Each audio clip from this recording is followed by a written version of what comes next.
Going on, boys and girls? What's up, world? It's your boy FlyPP123 today, guys. Before I start the video, I would like to say if you all could just like, comment, and subscribe, as it always helps out the channel, and I'm trying to grow as a channel, as you guys see. I just got back into the business, so yeah, how about you help me out with a subscription? That would really help. But I would like to talk to you guys today about these three consoles. We are going towards the end of 2017, and we need to decide a winner. I will be doing a winner of 2017 at the end of 2017. To be exact, December 30th, because, 31st, I'm going to be probably getting drunk and raping more women than Bill Cosby. But, other than that, let's talk about how these consoles are faring right now, and what are we to expect from them in the later on years. Now, the four topics I'd like to talk about: graphics, first party, third party, and overall, what makes these unique as a console. And I have a lot of things to talk about, so how about we just get started with this whole comparison, eh?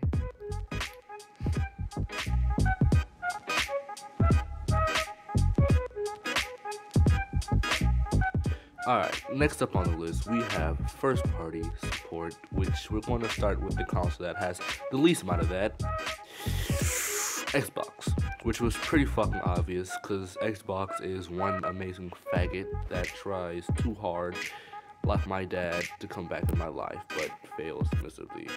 Anyway, as for the first party support, it is very low compared to the other two competitors, which is Nintendo and Sony. Now, the one thing I have to say about this is that they technically have no first party support. Here's my reasons.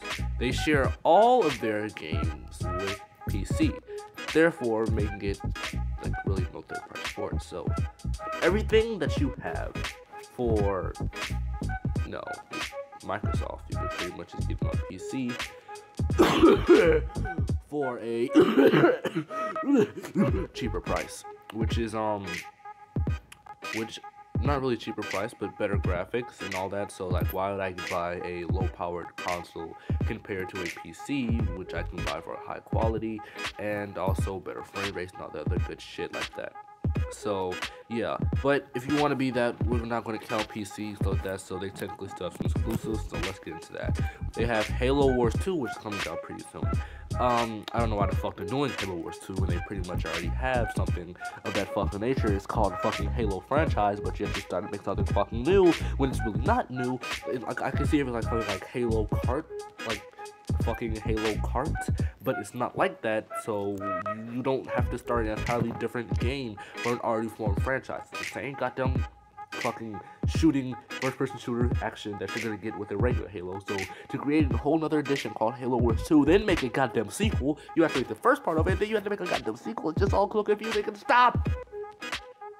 Anyway, we're going to move on to Sony's exclusives. Now, Sony exclusives, they have so many great games, but one of their main problems is they try too hard to release with their IPs. Now, their IPs are pretty good, such as new IPs. Horizon Zero Dawn, to me, was a perfect 10 out of 10. I love that game, and I'm not afraid to admit it, that it was probably close up there with Breath of the Wild, and probably better. I'm not necessarily sure, but we're going, and they also have some new things coming out, like the new Spider-Man.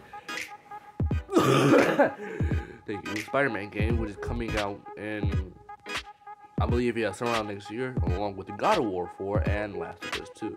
We haven't gotten any gameplay release for Last of Us 2, but I'm feeling pretty confident that's going to be coming out sometime soon. We also have for this year Uncharted, well, not like that, but Uncharted 4: A Thief's End and Uncharted: The Lost Legacy, which was those are both pretty good games. They're both action-packed, and if you like that type of thing, well, then the PS4 is a great choice for you. And now, lastly, we have Nintendo Switch exclusives. Now, like I said, this is a new Switch. Well, fuck me in my asshole.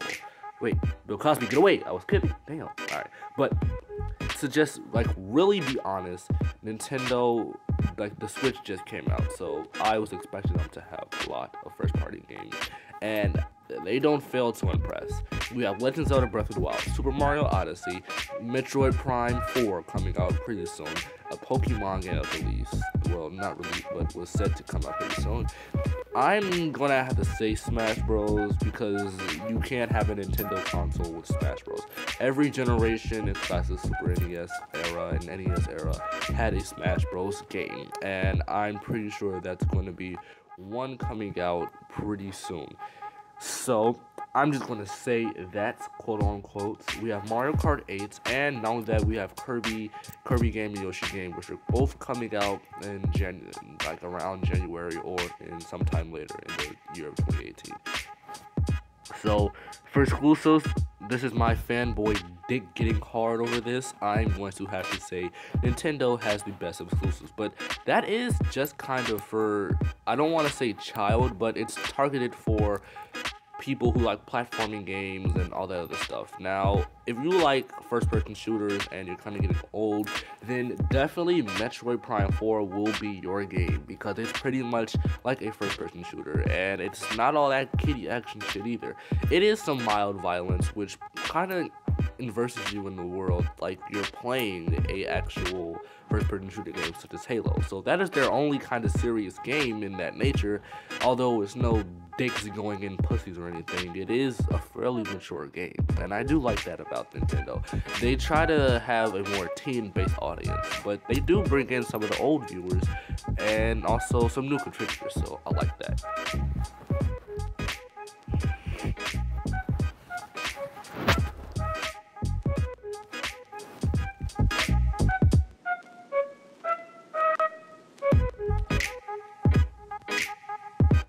Alright guys, so next we're going to go on to the next category, which is third-party support, which all three of these consoles have a lot of, but obviously one has to come out on top. Now we're going to go on to Xbox. Since we started on Xbox the last time, we're going to bake their shit again. Alright, let's go. Alright, so all I have to say is Xbox basically lives on third-party support, and without it, I don't really think they would grow as a gaming console. It seems more media-driven than anything, and yeah, that seems like the main purpose, but we're not going to talk about that at least right now.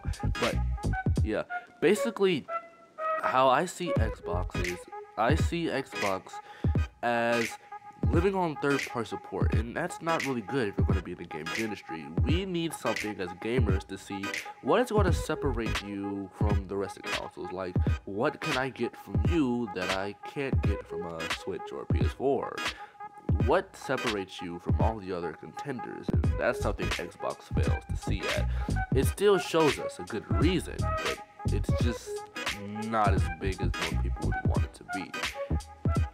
Their Xbox is like, you get third-party support, but the first-party support is obviously lacking, and that's pretty much sad.